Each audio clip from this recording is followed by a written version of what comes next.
क्या बोल रही हो? कुछ समझ नहीं आ रहा।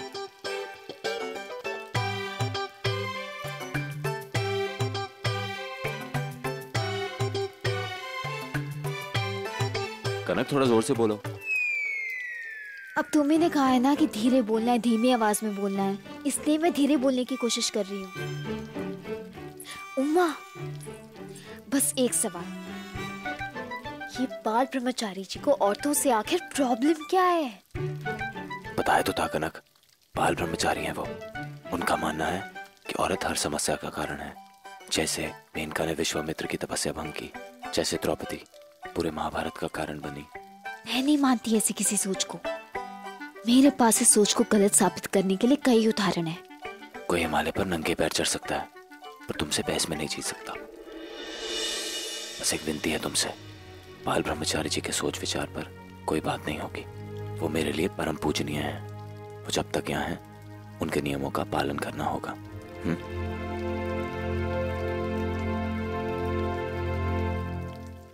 तो बाल ब्रह्मचारी जी पैदा भी किसी आदमी की कोख से हुए हैं क्या? तुम नियम नंबर 5 तोड़ रही हो। उनके बारे में कोई गलत बात नहीं। कभी कभी कुछ चीजों को समझने के वास्ते आंखों से ज्यादा दिमाग को खोलने की जरूरत होवे। इनके यहाँ आते ही पति पत्नी में टकराव शुरू हो गया। जरा सोचो, अगर वो यहाँ टिक गए तो आगे की कहानी दिल को कितना सुकून देगी। वैसे मुझे भी लग रहा है कि उमा सा और कनक के बीच बहुत झगड़े होने वाले। दूरियां तो बढ़ेंगी। दूरियां? इतना छोटा मत सोच पालूंगी, वरना इस शुभ मौके को नजर लग जाएगी। दूरियां नहीं, मैंने तो कनक और उमा का रिश्ता दम तोड़ता हुआ नजर आ रहा है, जिसके लिए बस किसी भी तरह कनक को बाल ब्रह्मचारी जी के सामने भेजना होगा।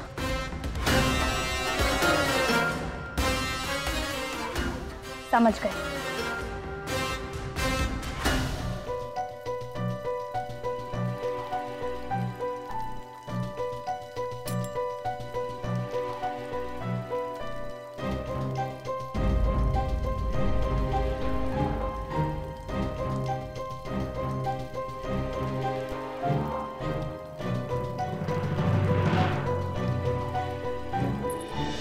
अब ये कौन है? बाल ब्रह्मचारी जी की सेविका हैं। उनकी रसोई बनाती हैं, उनके दिनचर्या एवं उनकी सेवा का ध्यान रखती हैं, पर उनके आसपास जाने की अनुमति इन्हें भी नहीं है। ये मस्त है। औरत का बाल तक नहीं छूना चाहिए, उनकी आवाज कानों में नहीं पड़नी चाहिए, पर उनके हाथ की रसोई खानी है। किसी ने शायद बाल ब्रह्मचारी जी को बताया नहीं कि औरत सृष्टि की रचना करती है, जीवन को जन्म देती है। आदमी की अर्धांगिनी भी औरत को ही कहा जाता है, और भगवान का नाम भी उनकी अर्धांगिनी के बाद आता है, जैसे कि सीताराम, राधे श्याम, गौरी महादेव। ये सब कहाँ पढ़ा? तुमने तो गिफ्ट की थी किताब, वो दुनिया से जुड़ने वाला आइडिया। तुम्हें समझना बहुत मुश्किल है, हर बार हैरान कर देती हो। अच्छा, अब तुम मुझे उस किताब से मिला ज्ञान दिखाने आई हो? जी नहीं, मैं आपको ये बताने आई हूँ कि कल सुमन का आखिरी पेपर है, तो वो उसकी तैयारी अपने कमरे में कर रही है। आपके बाल ब्रह्मचारी जी के सामने नहीं आएगी। और रही बात मेरी, तो मैं बाल ब्रह्मचारी जी के विचारों से बिल्कुल अग्री नहीं करती, पर तुम्हारे लिए बाल ब्रह्मचारी जी बहुत मायने रखते हैं। अगर तुम उनमें इतना विश्वास रखते हो तो मैं उनके नियम मानूंगी। धन्यवाद। वैसे एक और बात पूछ सकती हूँ? क्या? मैं धीरे बोल रही हूँ ये तो समझ में आया, नियम है, पर तुम धीरे क्यों बोल रहे हो?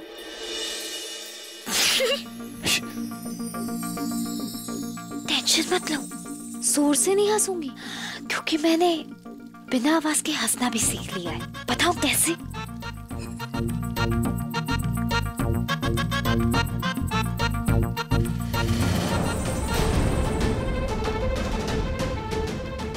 तुम्हारी बिना आवाज की हंसी बहुत ही जल्द आंसुओं में बदल जाएगी कनक। मैंने उमा जी की बताई हुई पूजा की सारी सामग्रियां तैयार कर दी हैं। 108 सुपारी, चंदन, रोली मोली, नारियल। आप ये पूजा की थाल बाल ब्रह्मचारी जी के सेवक तक पहुंचा दीजिए।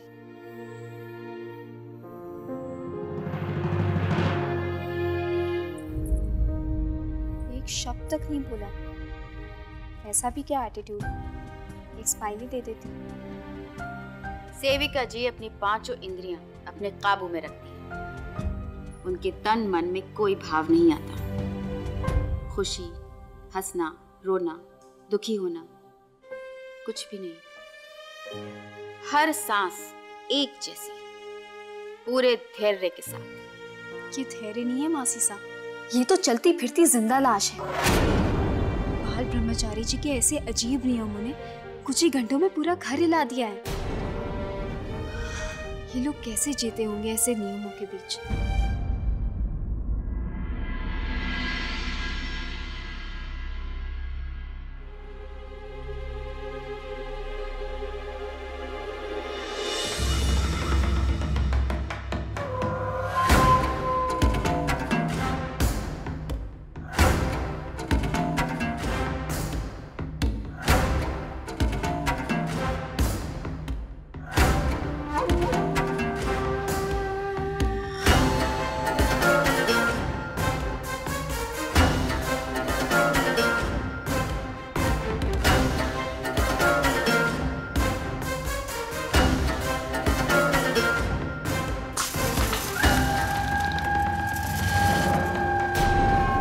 ये आवाज कैसी? लगता है सेविका जी ने सारी सुपारियां गिरा दी। अब उमा को एक बार फिर बाल ब्रह्मचारी जी के गुस्से का शिकार होना पड़ेगा। इससे पहले कि वो सुपारियां उनके सामने पड़े, जल्दी से हमें उन्हें चुनना चाहिए। रुकिए मासी साहब, मैं जाती हूँ। हाँ।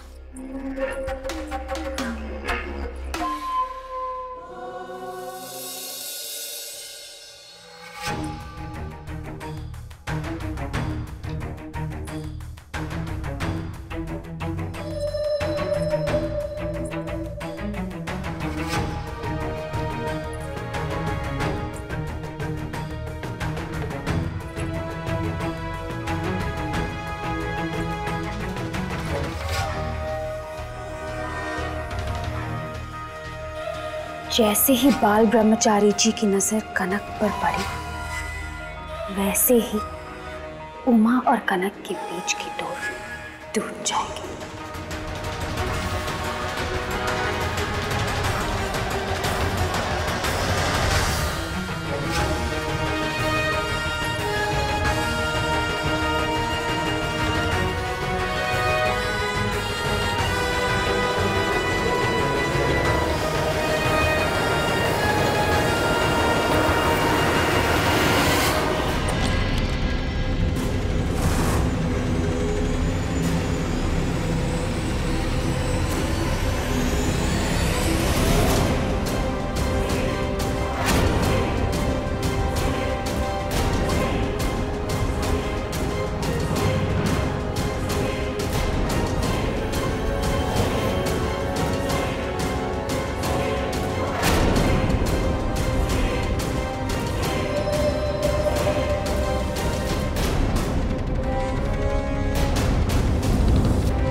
तुम्हारी समस्या क्या है कनक?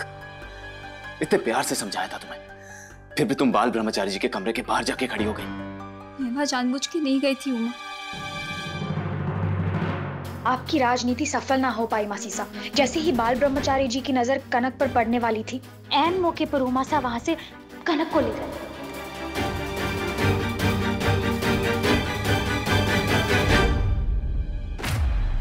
कोई बात नहीं, हर बार उमा कनक को नहीं बचा पाएगी। हम फिर से चौपड़ बिछाएंगे, फिर से पासे फेंकेंगे। अभी कुछ दिन और बाल ब्रह्मचारी जी इस घर में हैं। तुम्हें हर बार यूं नहीं बचा पाऊंगा मैं। तुम्हें जरा सा भी अंदाजा कि अगर वो तुम्हें देख लेते तो क्या हो जाता? मैं नहीं जानती उमा, पर एक चीज तुमसे जरूर पूछना चाहूंगी। आज तक मैंने ऐसी कई गलतियां की हैं और तुमसे उस बारे में डांट भी खाई है, पर आज तुम्हारी आवाज में मुझे वो गुस्सा नजर ही नहीं आ रहा, बल्कि एक डर, एक चिंता नजर आ रही हूँ। आज मैंने पहली बार तुम्हारा ये रूप देखा है उमा। आखिर बात क्या है, बताओ मुझे प्लीज उमा।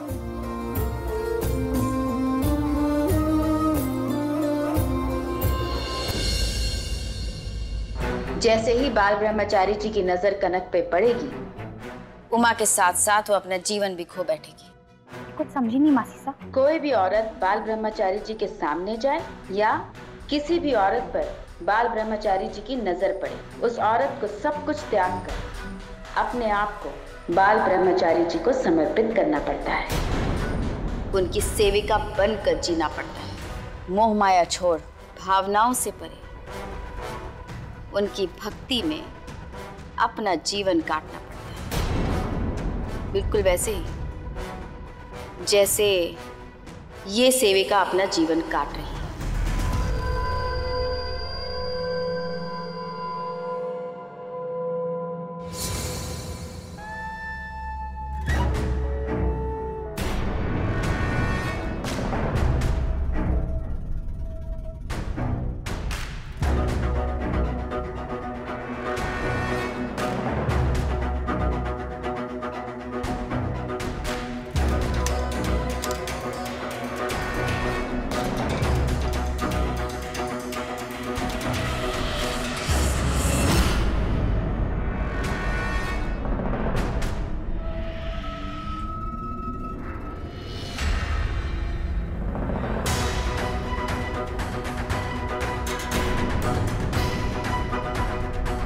का मतलब कनक की उल्टी गिनती शुरू, बाल ब्रह्मचारी जी की सेविका बनने की, और उमासा इसे ना भी नहीं कह पाएंगे। इस सेविका को देख के कनक ने कहा था कि ये तो एक जिंदा लाश की तरह है।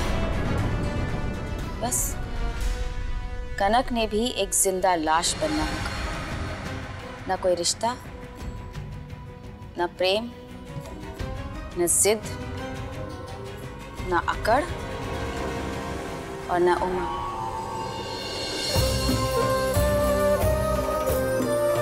क्योंकि मैं तुम्हें खोना नहीं चाहता, तुमसे अलग नहीं होना चाहता।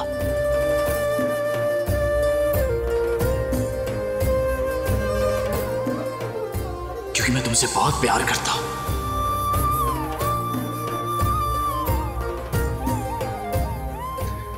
दो बार खो चुका हूं तुम्हें, इस बार नहीं खोना चाहता। आज मैंने पहली बार तुम्हें इतना घबराया हुआ देखा है। कोई तो बात है जो तुम्हें अंदर ही अंदर डरा रही है। बताओ मुझे उमा, आखिर बात क्या है? मैं तुम्हारी पत्नी हूँ उमा, और तुम ही तो कहते हो ना कि पति पत्नी अपना सुख दुख बांटते हैं। उमा, तुम मुझसे अपनी तकलीफ, अपनी पीड़ा शेयर कर सकते हो। प्लीज उमा, बताओ मुझे, प्लीज। मासा उठो ना मासा, मासा उठो ना मासा, मुझसे बात करो मासा, मासा उठो। उमा, धीरज रखो माँ, थारी माँ भी बीमार है। मासी सा, तो अब मासा कभी नहीं उठेंगी? मैं जानू हूँ थारे दिल पर क्या बीत रही होगी अपनी माँ को इस हालत में देख। तने कितनी तकलीफ हो रही है, पर बेटा अपने आंसुओं को पीना सीख।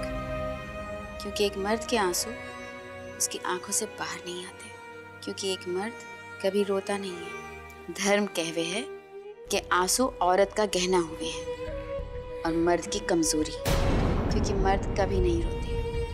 और धन ने तो अपनी पूरी जिंदगी धर्म का पालन करना है ना, धर्म का मान रखना है, क्योंकि धर्म से बड़ा कुछ को नहीं होवे है। रखेगा ना धर्म का मान, लाज रखेगा, रक्षा करेगा धर्म की। मैं अब कभी नहीं रोऊंगा। एक मर्द कभी आंसू नहीं बहाता कनक। किसने कहा उमा? भावनाएं व्यक्त करना हमारी कमजोरी नहीं, हमारा स्वभाव होता है और ये तो हर इंसान का हक होता है उमा। इस बारे में मैं तुमसे और बहस नहीं करना चाहता। तुम अपने तर्कों के साथ जियो, मेरे अपने विश्वास है। बस अभी के लिए बस इतनी ही विनती है कि जब तक बाल ब्रह्मचारी जिस घर में है तुम उनके आगे नहीं जाओगे, चाहे बात कितनी भी बड़ी क्यों ना हो। मैं 2 बार खो चुका हूं तुम्हें, इस बार नहीं खोना चाहता। मैं वापस ये अग्नि परीक्षण नहीं दे पाऊंगा।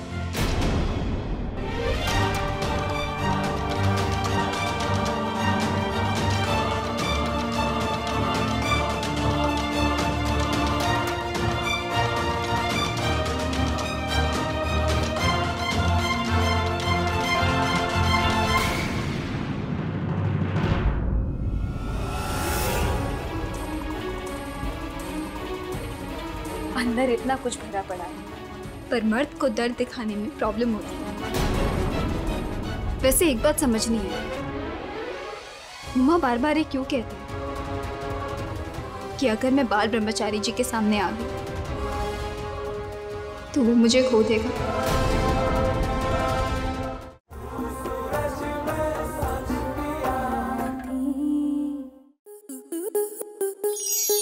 स्टार प्लस के ऐसे ही और बेहतरीन लम्हे देखने के लिए सब्सक्राइब करें हमारे YouTube चैनल को।